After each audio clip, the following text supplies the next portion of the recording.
Hi అండి. Welcome to విజయ శారీస్. ఈసారి మనకు నెక్స్ట్ ఎగ్జిబిషన్ ఎక్కడ అంటే నారాయణగూడలో అండి. మన నారాయణగూడలో చాలా మంది అడుగుతున్నారు. మంచి మంచి లెక్చరర్స్ నాకు తెలిసిన వాళ్ళు కూడా చాలా మంది అడుగుతున్నారు. కాబట్టి వెంటనే నేను ప్లాన్ చేసేసాను మీరు అడిగిన దాన్ని బట్టి.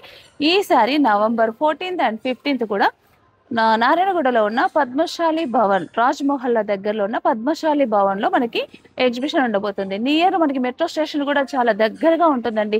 రావాలనుకున్న వాళ్ళు, దూరం నుంచి వచ్చే వాళ్ళైనా కూడా ఎలాంటి ఇబ్బంది లేకుండా ఒక మంచి మనకు కన్వీనియంట్ గా ఉండే ప్లేస్ లో ఈసారి ఎగ్జిబిషన్ పెడుతున్నాం. కాబట్టి ఈ అవకాశాన్ని అందరూ ఉపయోగించుకోండి. అన్ని శారీస్ పైన ఫ్లాట్ 50% డిస్కౌంట్. బ్లౌజెస్ అయితే అన్ని వెరైటీస్. బ్లౌజెస్ పైన మనకి డిస్కౌంట్ ఏమీ ఉండదు, కానీ వెరైటీస్ మాత్రం నంబర్ ఆఫ్ వెరైటీస్ ఈసారి నేను మీ మధ్యకు తీసుకొస్తున్నాను. ఈ అవకాశాన్ని అందరూ ఉపయోగించుకోండి. ఎవరు కూడా మిస్ అవ్వద్దు. November 14th and 15th.